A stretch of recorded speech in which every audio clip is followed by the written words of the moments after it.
There is something about a cancer diagnosis that is just bigger than you expect.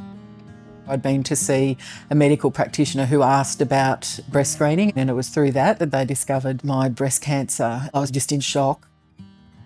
Telling people was actually the hardest thing for me. The first couple of times I probably did a terrible job about it. It's confronting for me to even hear the words coming out of my mouth, but it's also confronting for other people.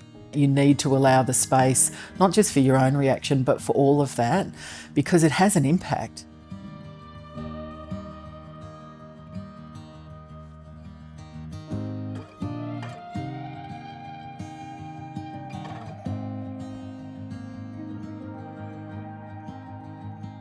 I first heard about the PROSPECTIVE study early on in my treatment. Research is really important. It's how we know more about the world. So I was always going to be interested in a trial to know that I might prevent people in the future from actually having to have radiotherapy, which is exhausting. I was like, of course I'm going to do that. I've only had 5 days of radiation rather than 3 weeks, which is standard treatment. And I feel very thankful for that. It's a very big difference.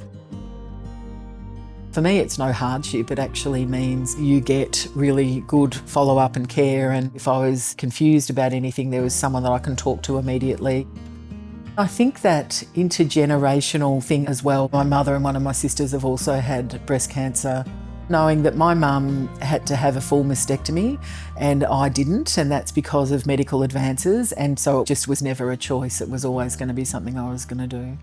I feel it's only right because I've got 2 daughters, you know.